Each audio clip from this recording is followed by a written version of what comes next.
All right, thanks a lot. I did have cynics in my presentation. I just found out that by going second day towards the end, my jokes have been told, my content has been covered, but bear with me, some things will repeat and some things will be new for you. And I've tried to take kind of an interesting slice and hopefully anticipating that we'd be having a lot of overlap so that we wouldn't. So today I want to look at the same problem, but we want to look at public institutions and addressing the problem of misinformation with these institutions, okay? This will also help lead up to a breakout session that my colleague, Jesse McCarthy, is going to lead this afternoon when we get to that. So hopefully it'll help us prepare for those who participate with us there. All right, let's start with some of the basics. Let's frame and all get on the same page. So there is confusion around online information. We all agree on that. It does not discriminate by age, and it does not discriminate by country.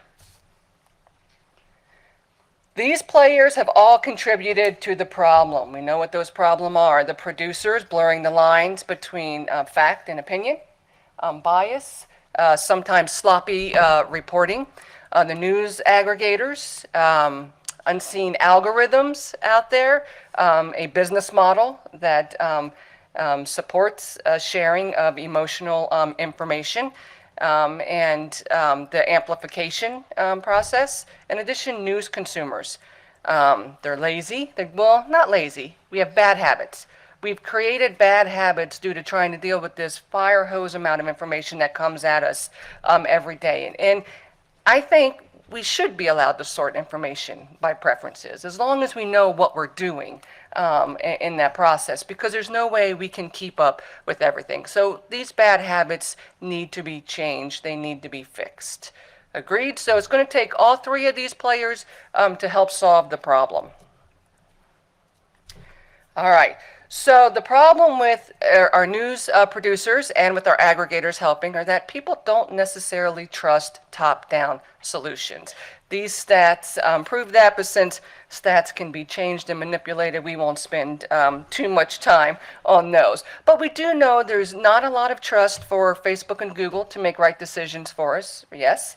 And we know there's a lot of trust lost for our free press, for our media, and the job that they're doing. And we have multiple studies that prove that and that show that. But then there's also a little bit distrust for our governments, government intervention as well. And that last stat, if you could have read it, if you were looking at this one up here, you probably read it. It showed that most people do not want the internet regulated. Even though most folks do not want the internet regulated, we are starting to see governments trying to respond and fix this issue of disinformation. We talked yesterday about Germany and Germany fining social media platforms. I think it's important to point out that the fine is millions of dollars, and if it's not removed within 24 hours, that is most definitely going to infringe on free speech. Wouldn't you err on the side of caution if you were that one who was pulling it off to save your company millions of dollars?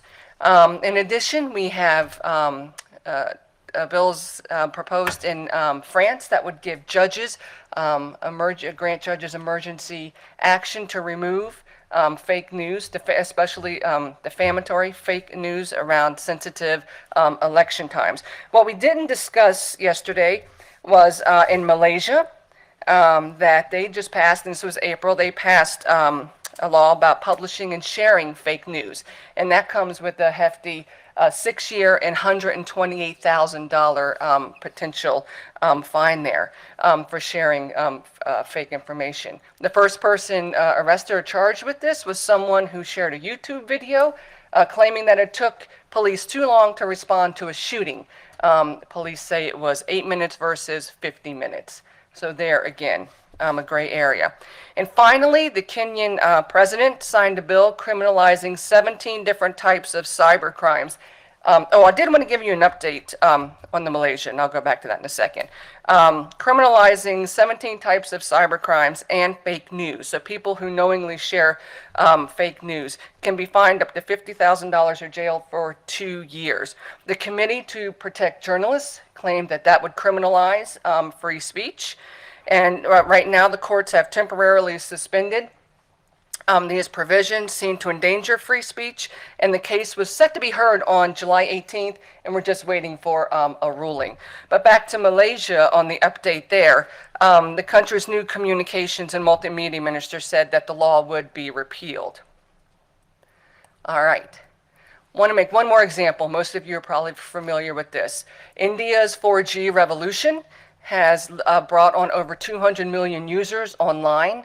And then this popular platform started a message sharing platform, started spreading fake news, and it resulted in mob killings. The Indian government called for the platform to fix this. So the app now labels messages as forwarded instead of composed by sender, limits forwarding to 5 recipients inside India and 20 in the rest of the world. And only group admins can send messages, and content is marked can be marked as suspicious. Despite this, the last mob killing was just 2 weeks ago. Which brings me to my point that we can't leave out consumer education when trying to combat this problem. The 2 building blocks are personal responsibility. We talked about that yesterday. Folks need to understand their role in a healthy information cycle, and we need to support community education. So what about museums? That's what we're going to talk about today. There are 50,000 museums in 202 countries around the world. And that's according to the International Committee of Museums. And there's no way to know that number for sure for anyone who's questioning that, but that gives you a sense of an idea. And visitorship in museums are growing. People trust museums. They are typically seen as non-political, and they're seen as educational. Most people trust museums more than they, like for example, History Museum, trust a museum more than they trust their teacher, or they trust a textbook, or they trust a relative. People, and when it comes to their mission, people also believe that museums should make recommendations on actions based on their topic. All right, so we need to go grassroots. There's proof that this works. In Uganda, a study of 10,000 students through 120 schools, half of those students, the students that were trained were twice as likely to be able to identify BS claims on health issues. So we know it works, and we know some adults are showing that they would like to receive some of this training themselves. At the museum, we are working to help combat this problem through infographics that we supply on our website on museumed.org, like the ones you see here. These are just a small sampling of the things we offer. So we are supporting teachers. We are offering public programs on the issue. We are going into libraries. We are doing programs with the State Department. We are doing discussions and lectures and workshops all around the country on this topic. So we're having a big impact. I do want to point out, though, as important it is, you see these are checklists, these are processes. Teachers like those.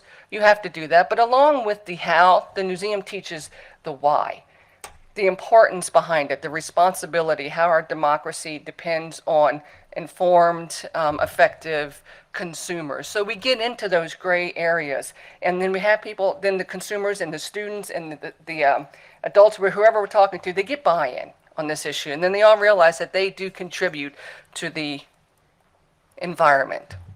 So the question is investing in public serving institutions, an alternative to policy. That is going to be our session, our breakout session this afternoon, and so we hope that you come and join our session so we can look at how maybe news producers, educational institutions, and tech and others can work together to help solve this problem. Thank you very much.